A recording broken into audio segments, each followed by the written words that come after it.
I found this book very interesting for a number of reasons. And because, if we look at Rhodesia and Zimbabwe and any of the countries in Africa that have gone through getting out of colonialism and into the state that they're in now, this really has a lot of similarities with many, many different countries throughout Africa. And I think, as a couple of people said, I think even Randy said, it's similar to what you see in other developing countries. A little bit about the author to give you some background on her, and you'll see it's very interesting in terms of the book. Tsitsi was born in Rhodesia, and when she was very young, like 2 or 3 years old, her parents, both her mother and her father, went to England to become educated. Okay. And her mother was, in fact, the first Black Rhodesian to receive, Black female Rhodesian to receive a bachelor's degree. Now, Tsitsi's only, she was born in 59. So we're talking about, this was in the early 60s that she was there, and no Black women in Rhodesia had gone to university at that time. That's all of a sudden, to me, that's very interesting. It's really shows how a short period of time that they've really are trying to catch up. Now, when they returned from Rhodesia, right before it was, they returned prior to when it was still Rhodesia, her father became a headmaster at a mission school.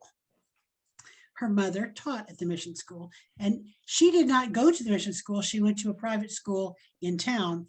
But I think the fact that what we're seeing in the book, there's a lot of things that mirrored her life, or she wrote of what she knows about.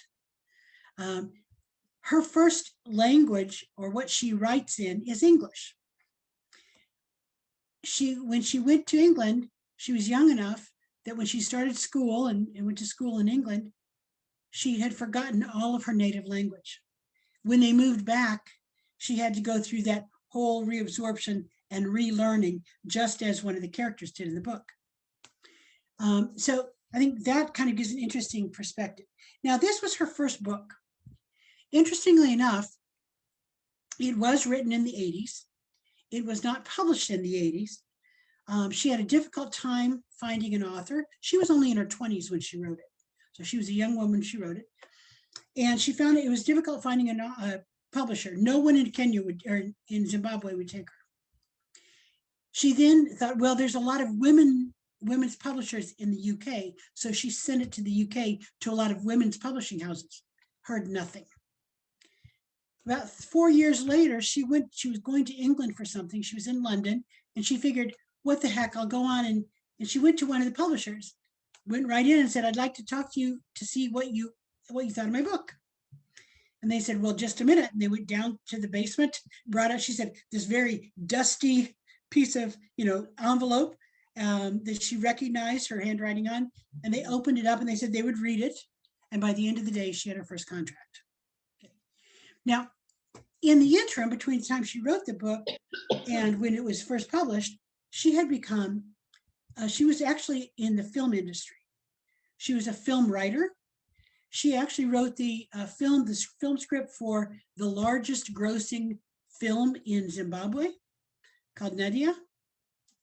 She's wrote several plays, short stories. She's also worked behind the scenes in terms of producing. So she really thinks of herself more as a film person than she does a book author. And that's one of the reasons why she didn't go back, Jill, until early 2000s to write that second book.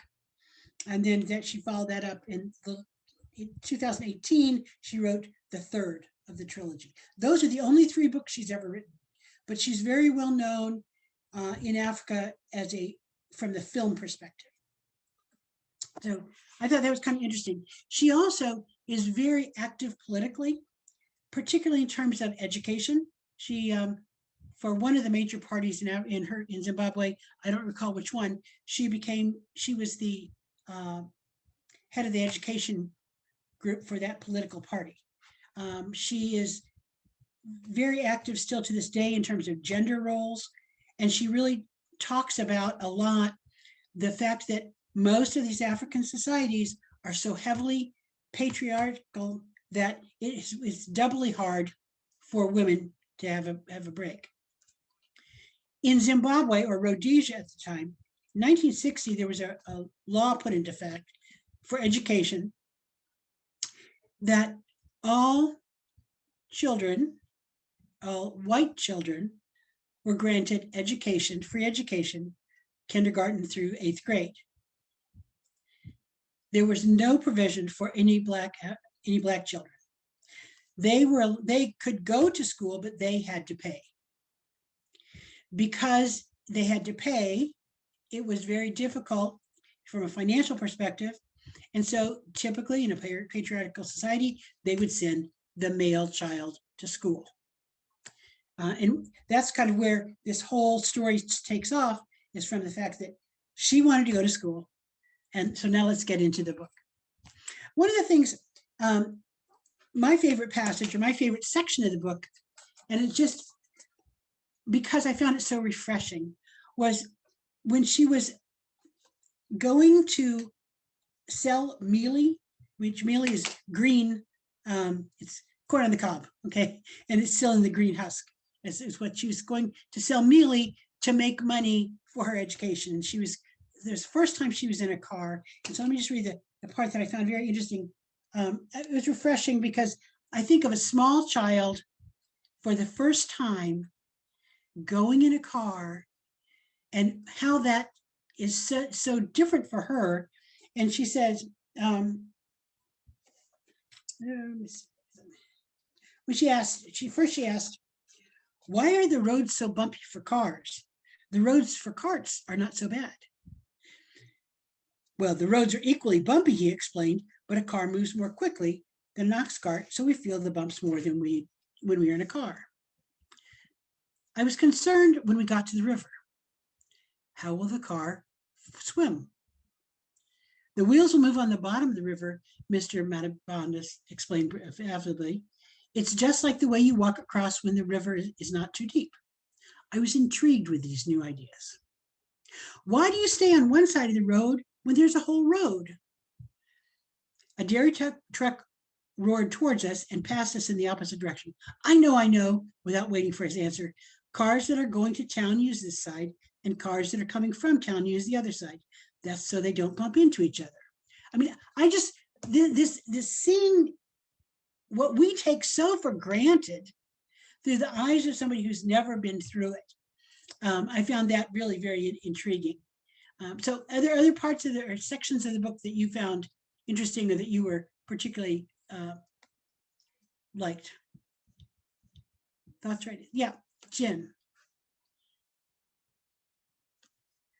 Oh, but Jen, you're on mute, so you need to take there. Sorry. This is when I think she first goes to her uncle's house to live, and she's saying, comfortable it was, but overwhelmingly, nevertheless, some strategy had to be devised to prevent all this splendor from distracting me in the way that my brother had been distracted. Usually in such dire straits, I used my thinking strategy. I was very proud of my thinking strategy. It was meant to put me above the irrational levels of my character and enable me to proceed from pure rational premises. Today, though, it did not work. Yeah.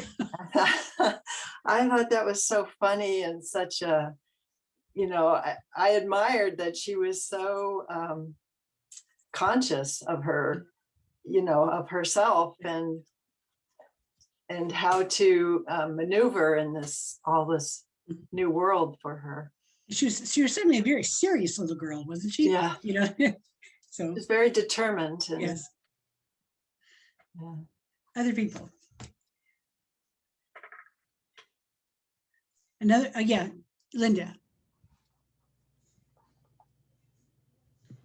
Okay, well, I have to tell you, I did not know that, of course, none of us did at the beginning of the book, where this was leading us, but the the culmination of really what the underlying theme of the book was on page 185. I almost burst out laughing when the uncle and her father were discussing her fate as to whether or not she could go to the school at the convent or with the nuns. And then they say, it may change her character for the worse. You know, these whites, you know, you never know. And then the father goes on, how could you know with these ones? You never know. With whites, no, you never know. And I, you know, it is really interesting because so often, I think when I've gone over to Kenya to do my work, I keep trying to tell everybody around me, you know, I want to learn from you. I mean, my friends and I have a really good relationship, but I think there is just a distrust, and that you have to learn to accept that just by the nature of the color of our skin, the country we come from, what we represent in terms of history.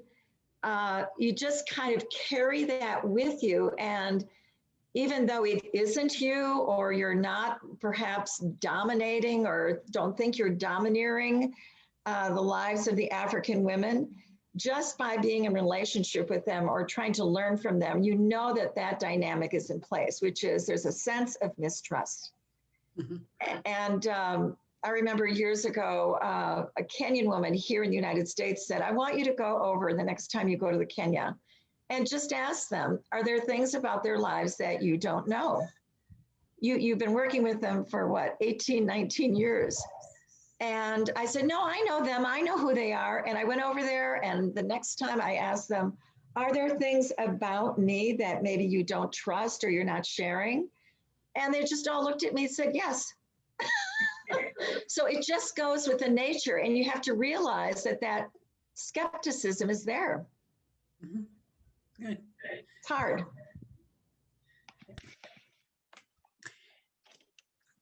You know, another one that was interesting to me, and someone brought up the universality of the sibling relationships. When her brother was selling or giving away the corn at school, and I wonder, you know, what does that say about the fact? I mean, what are your thoughts about how repressed the women were in terms of not really having a voice, not being able to stand out? And in fact, her mother said, and you know, the burdens of womanhood that Temu's mother talked about. What do you think those burdens were that she meant? What was the burden of being a mother? Any ideas?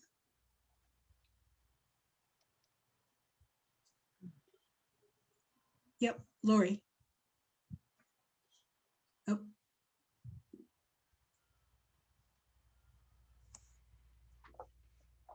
Okay, I'll go Lori, and then I'll go to Val. I was trying the space bar and I was trying to click, and that wasn't working. Anyway, one of the things before that you had just mentioned about the brother sister, and you know, she had such a goal, you know, with, you know, her dad said we can't afford it, so what does she do? She gets seed and she goes and plants the corn, and then her brother, you know, tries to knock her down with, you know, stealing the corn and, you know, giving it away, and she tries something else. I mean, she just really had such a goal, and that was really impressive. But with the mom, and, you know, I mean, you heard they talked about, well, first of all, she talked about, you know, being Black and how that is even in the village, and, you know, how that's difficult.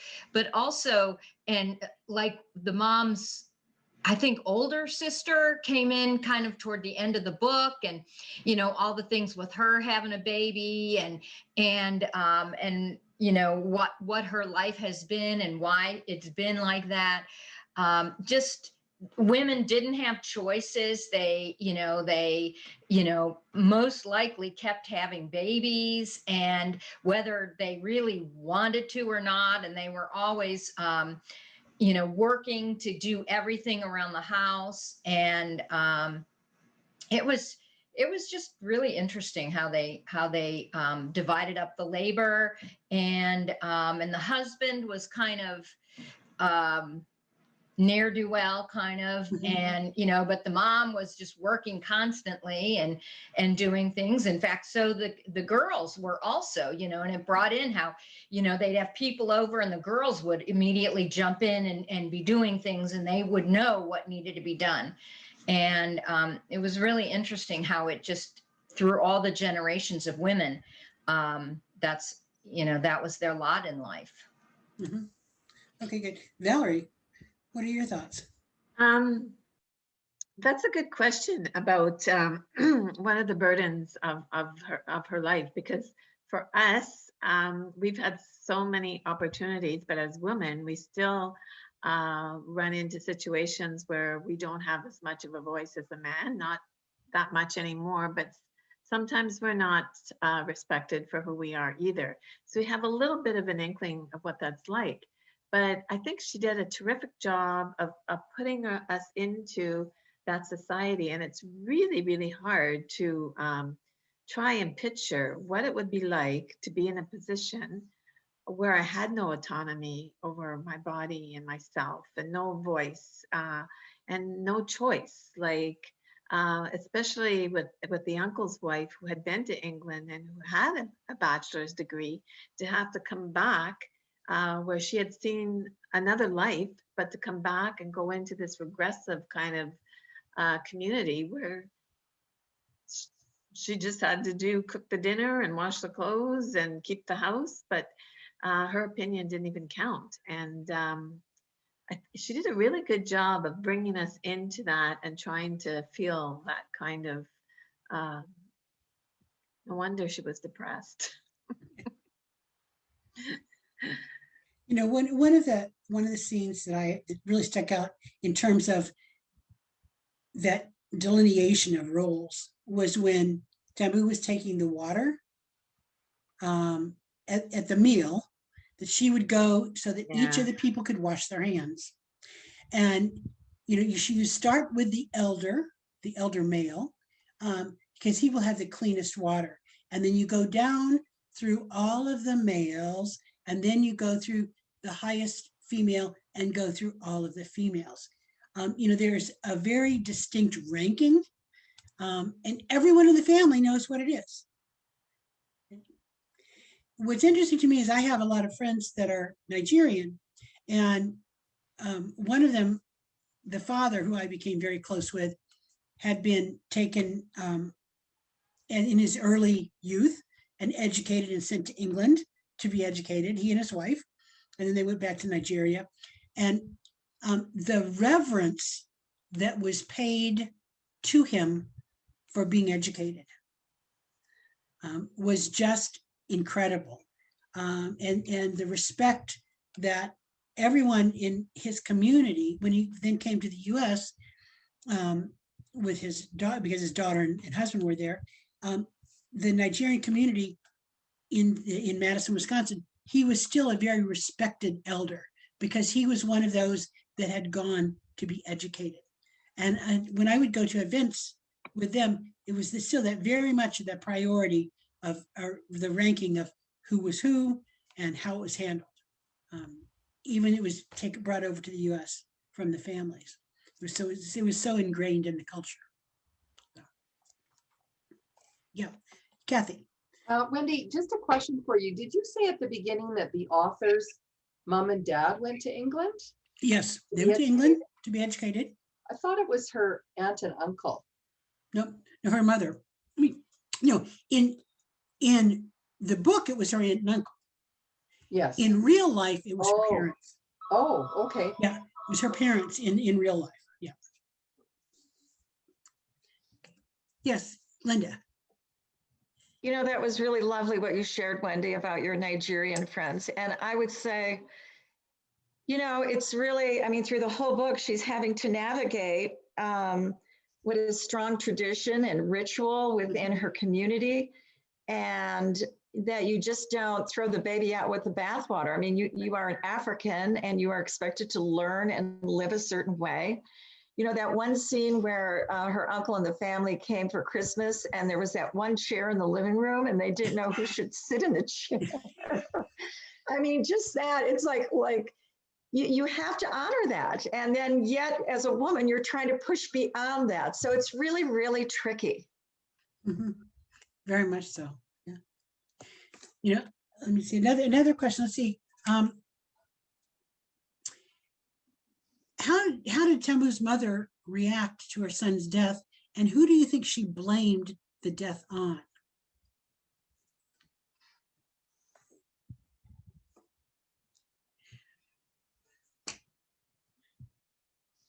I mean, clearly she was grief-stricken, but Well, it seemed like she was blaming it on the uncle Mhm. and his wife. Mostly it seemed more like blaming it on his wife. you know, it's interesting because we don't really know what happened, you Mhm. know, but clearly the son did not like coming home. You know, Yeah. once he was there, for him to come back home was really very difficult. Tsitsi didn't, or not Tsitsi, but Tambu didn't have that same. I mean, I think she was worried about what it would be like, and she was trying to not to be a replay of her brother in terms of still going home and embracing it. But there was truly a conflict of cultures going on between what was happening in the mission house and in her home.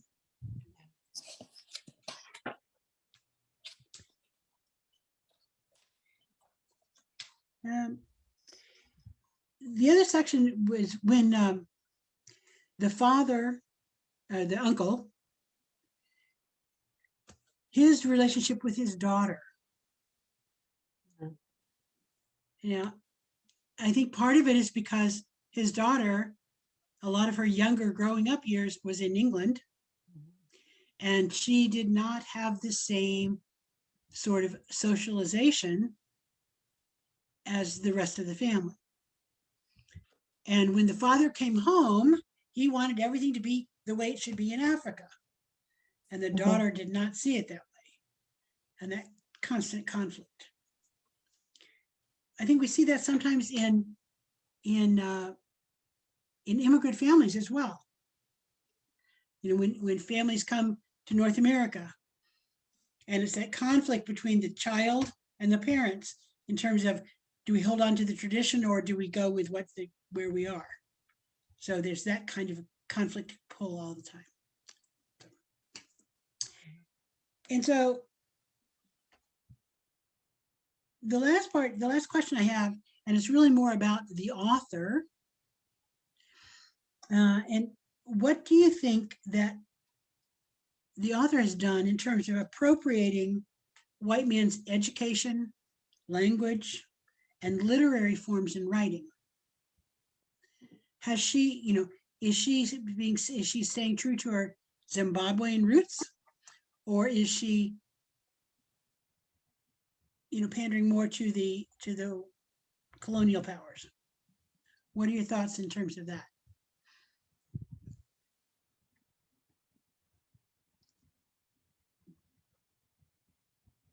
Yeah, Randy.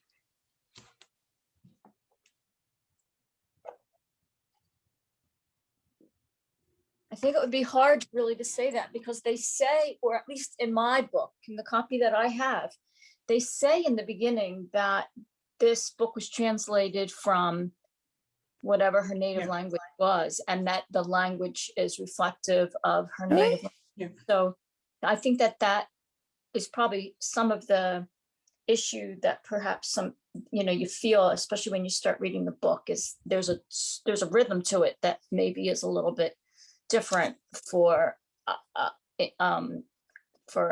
English speakers, or I don't know, but I think that was really the strength of her writing, is that she, writing from Tabu's, her story from her perspective, and yet she talked a lot about her cousin, and by the end, I mean, you kind of understood where the cousin was coming from, the strength of the aunt and the influence that the aunt had, both on her cousin's decisions and supporting her cousin, and the aunt in supporting her and in encouraging her to, to go forward with her own dream and vision for herself. And to, the aunt sort of finally stepped in between the uncle and the family and her mother, trying to smooth the path for her to go to the convent. And so I think that she, when you get to the end of the story, I think that she did a really good job of bringing all of that into this, what was it, 200 and some pages. It wasn't the biggest book in the world, into this story that, as I said from the very beginning, for me, it was, and it isn't the only book I now recall that I read about a female growing up in Africa, but, it was a real education for me in terms of understanding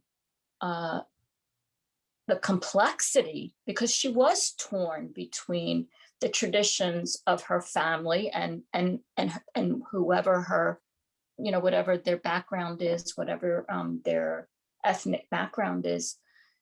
She was very much a part of that culture, and yet she was determined to move herself out of it. And because she was a girl, there was all that conflict and conversation that went on between the uncle and the father and the mother, and why, it had to be her because of the brother's death. She had this opportunity and it had to be her. It was the only way to support the family at the end of the day. Like she had an obligation to her family. She accepted that in exchange for this opportunity to have this other life.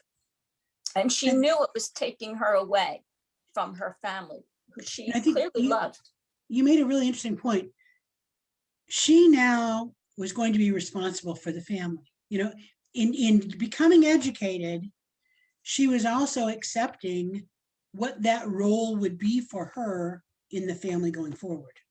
The uncle was really the leader or the caregiver and the one who was sort of calling the shots for all of what's happening in the family. She was really now stepping into that role for the next generation.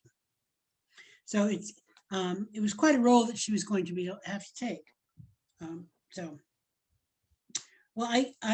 Again, there are two more books: her middle ages, and then her middle years, and then her more mature years is in the third book, which is called. Let me just.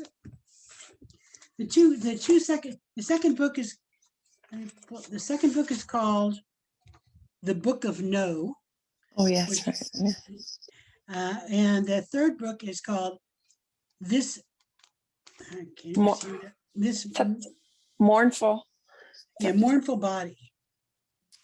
So it'll be interesting to see what happens in her life as she progresses through. Jan. Wendy, is this a translation? I have the paperback. It doesn't say anything about. Yeah, I didn't think it was a translation because she, English is her educated language.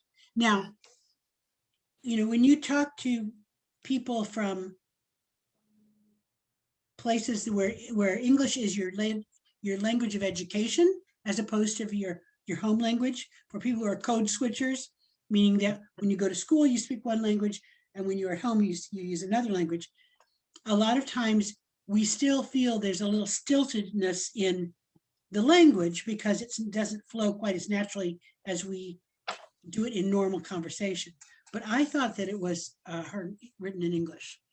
It was one of the first English books to receive, great memorable acclaim in Zimbabwe. In fact, the BBC, I'll get you in just a second, Kathy. BBC had this as one of the most influential books, one of the most 100 one of the most influential books, top 100 influential books of the century. So, I think there's some really interesting things about what it does say for her writing. Yeah, Kathy. I was just curious if anybody had read the second or the third book. Nope. Not yet, no. Wendy, are they continuations? So it's, Yes, it is continuation of Tambu's story. yeah, because that's my only gripe is I felt like it just kind of like Ended. Yeah. withered. And I was like, and what happened to the daughter? And what happened? Did she go Right. on? And so, So I think, yeah, so, and it was not planned to be a trilogy, but it became a trilogy, I think, because it needed to be continued. So, yeah. I just want to circle back. Dina, did you have some comments at some point that you wanted to share? Oh, just that there was a passage in here because I was fascinated. This startled me. When you first started talking, I went, oh, and you told me about the author's background. I thought, she's not Tambu, she's the cousin. yeah, exactly. And I went, whoa, wait a minute. And I have to totally rethink my thinking. But I had marked a passage here that when Naisha said the parents ought to have packed us off home. They should have, lots of people did that. That would have been best for them, at least, because now they're stuck with hybrids for children. And then she goes on to say we offend them. They don't like us. And I offend them, and I can't help having been there and grown that way. But she said it's really very difficult. And that was the thing that Tambu was seeming so fearful of, losing her respect and appreciation for her homestead and her family. So that tension was in both characters that I really found all through the book. Both of those girls were straining against what they wanted and needed, and yet how that was changing them. That's why I liked the book. And it's living in that land between two lands, it's are you in modern, or are you in the homestead? Are you more English, or are you more African? All those tensions between living between and being neither. Yeah. Mm-hmm. I saw that in a lot of my students that here in Tacoma that were from immigrant families whose parents didn't speak English, and they were constantly going from one to the other, trying to figure out who they really were. It's a fascinating and difficult process. So yes, I enjoyed that. Okay. I just like to mention, I thought the title, Nervous Conditions, was a very intriguing title when I was opening the book. And then after reading through the book, it was a perfect title. I thought it really responded to all the things that are coming out in our discussion now, about this, the tensions and the uncertainty and the striving for identity and all these different things, and just an edginess, always an edginess as a Native person, especially a Native person who's trying to make a big change in her own self and in her generation as well. I just wondered, I wanted to ask you whether people had read the, isn't it Elena Ferrante's books, My Brilliant Friend? And that's a trilogy too, that takes place in Italy, in Naples.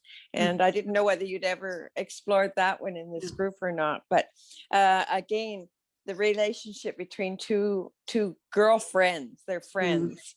And actually that's been made into a movie as well, I think. But it's also very interesting and very well written book. Different culture entirely, but still, I was reminiscent when I was reading this. I was thinking, there's something here that reminds me very much of this other book, even though their experiences were so different. It was still this relationship between two girls who were quite different, the two of them. Right. And yet they were so close and so entangled. Their lives were so enmeshed. And that trilogy also goes through the years, so as they grow up and change. Yeah. Good. Okay, with that, I think I'll turn it back over to Carolyn. You want to talk a little bit about what's happening in the next few months. Yeah, and in fact, we're sorry, everybody, we're running. It seems like we never have enough time. Yeah. These discussions are so good. I want to give Linda a chance to speak briefly about Feed Joy, and then I would just like to run through what's happening with the next few books with you, if you can stay with us for just a few more minutes. We do these book clubs. In fact, all of our events since December, we've done on a pay what you can model, where we donate proceeds to charities. And tonight we're doing donations to a charity that Linda started called Feed Joy. So Linda, would you mind sharing a little bit about that and what's been happening with it? Yeah, sure. And thanks, Carolyn. And Wendy, wow, you're a fantastic leader in these book clubs. Great, really great questions. All right, I'll keep it really short. And I'm going to tie it to actually what we've been talking about tonight.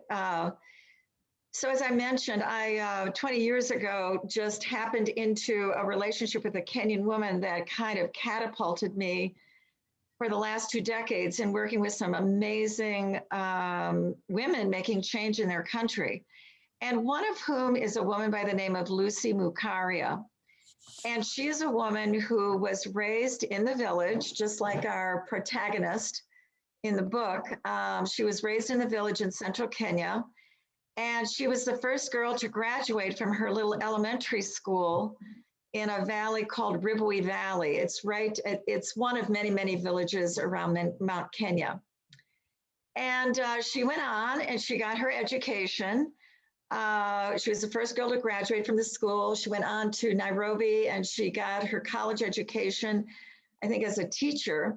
And like, you know, so many of these women, she hightailed it right back to the village to serve those who, quote, she left behind. Meaning that she had her own immediate family. She was raising her own children and everything, but she never forgot the village from where she came. And at the time that I met her, the school where she had graduated, you know, all those like 20 years ago, was about to be shut because there was no school lunch program. And meaning that if the kids don't have lunch at school, you know, they're not going to, you know, go back and forth between school and going all the way home for lunch. So they just stopped coming to school and the school was almost shut. So I started a hot lunch program with Lucy. She and I kind of went arm in arm and we started this hot lunch program and it kept the school open. So all these village kids now can get an education. There's about 250 kids. During COVID, however, the school was shut. There was all the lockdowns in Kenya, just like we experienced here. And the valley began to face starvation. So Lucy and I, through all of our all of our Zooming and all of that, we organized something called Feed Joy. And that was a way for us to actually save the valley from starving. And so now we got the valley through that. But now what we're doing is we need to get this hot lunch program going again so the kids can go back to school. So that's what this program is about. If you go to, it's a GoFundMe project. It was actually started during COVID. And what we're doing now with the funds is keeping these kids in school by feeding them, you know, beans and rice every day. And this is this is their link out of poverty. So it's just called Feed Joy. It's a GoFundMe campaign. So it's it's GoFundMe.com/Feed Joy. And so there you go. Thanks. Great. Thank you, Linda. And I know a lot of you are involved with other organizations. If you have suggestions, please don't hesitate to email me and let me know. We're trying to do what we can in this time and help, you know, small communities around the world. We realize how important that is for travel to resume, and so much has happened in the last year. Just very quickly, our next book is a book by Kate Harris, who's a Canadian actually, and she's written a book called Lands of Lost Borders, A Journey on the Silk Road, which is about her bicycle trip that she did, biking the whole distance and what she learned. And she and I have actually been chatting a little bit on Instagram because I was asking her what charity would she like us to support. So she's given me a writer's charity called Pen. So I'm going to put that onto our website this week, but the book and all the information is there. The next, I had a bit of a proposal for you because I know that people have been having trouble getting books. And so I have been talking to a company that does subscriptions. So I'm not sure if you're familiar with, you get boxes in the mail and they have things in it other than the books. So this particular company works with publishers, and we have the opportunity, if we'd like it, to order the next 3 books all together, and then also get some little fun things thrown in. And I was going to put in some things from JourneyWoman. And I wondered if you all might be interested in that kind of thing. And I have to still figure out the pricing for it, but I thought it might be nice to get something in the mail with all our books together and a little surprise for you. So I'm just interested if that is of interest, because the price I think would be much lower than, and also the aggravation of waiting for things. And we can do this both with Kindles and with printed books. So if you are interested, let me know. I'm going to probably send out a note. Oh yeah, the thumbs up would be a great way to do that. Yeah, okay. And I'm just trying to work out the right pricing and make sure that it's a good deal for us. But I thought it would, and I'll tell you what the books are too. So very quickly, and I'll put them in the link. We had to repick the May book because we found out that that it was not available in the US, which is a bit of a problem. Even though everything looked fine online, it wasn't once we went into it. So it's the same author. It's author is Alice Morrison, and it's Morocco to Timbuktu, an Arabian adventure. Gets very good reviews. Wendy and I have been through it and thought it would be a great choice. So that's Morocco. June, we wanted to do An Embarrassment of Mangoes by Anne Vanderhoof, which is about a woman who sails all over the Caribbean, which kind of fits in with our, slow travel themes and being eco-friendly and that kind of thing. And then the third book is Greece. So I'm not going to be able to say, I can't say it, Wendy. Dinner with Persephone? That sounds good. Okay.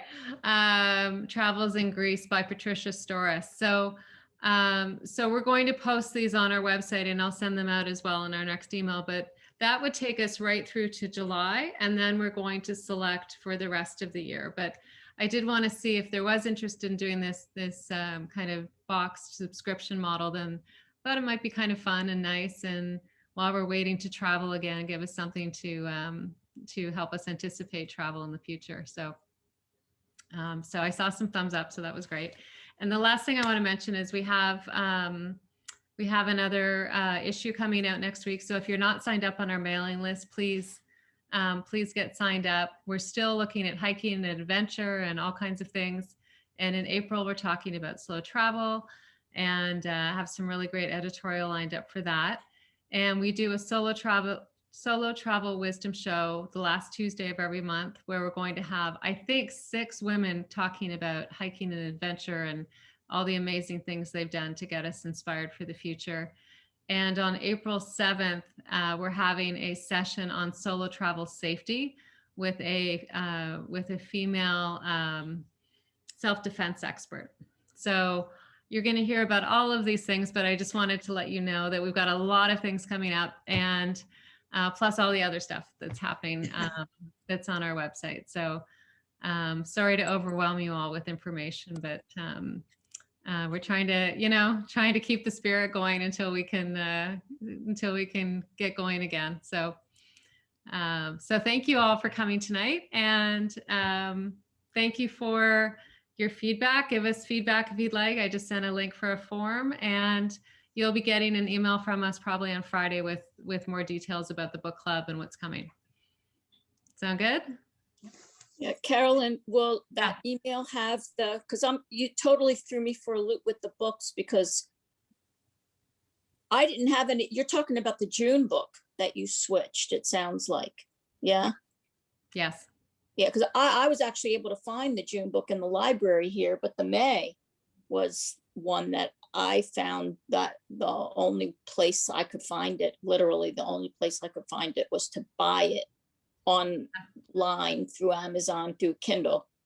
Yeah, we switched both of them actually. So sorry about that, Randy, but I think the May book is the same author, different book.